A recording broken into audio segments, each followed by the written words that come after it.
Hello, welcome back to ರಂಗರ್ಷ collection. ಏನಪ್ಪ ಇವತ್ತು ಅಂತಂದರೆ ಸಣ್ಣದಾಗಿ ರಾಜ್ಯೋತ್ಸವ ನಾಳೆ ರಾಜ್ಯೋತ್ಸವಕ್ಕೋಸ್ಕರ ಸಣ್ಣದಾಗಿ ನಮ್ಮ ಅಂಗಡಿ ಡೆಕೋರೇಷನ್ ಮಾಡ್ಕೊಂಡಿದ್ದೀನಿ. ತಕ್ಕಮಟ್ಟಿಗೆ ಹೆಂಗಿದೆ ಅಂತ ನಿಮಗೂ ತೋರಿಸ್ತೀನಿ. ಹೆಂಗಿದೆ ಅಂತ ನೀವು ನೋಡಿಬಿಟ್ಟು ಕಮೆಂಟ್ ಹಾಕಿ, ಮತ್ತು ನಿಮ್ಗೆ ಯಾವ ಊರು ಅಂತ ಕೂಡ ಕಮೆಂಟ್ ಹಾಕಿ. ಬನ್ನಿ ತೋರಿಸ್ತೀನಿ ಹೇಗಿದೆ ಅಂತ.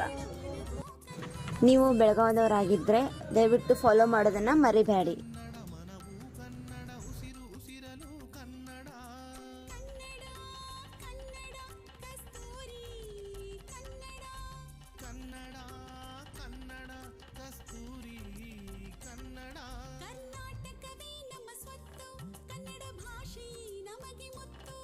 ಕರ್ನಾಟಕವೇ ನಮ್ಮ ಸ್ವತ್ತು, ಕನ್ನಡ ಭಾಷೆಯೇ ನಮಗೆ ಮುತ್ತು.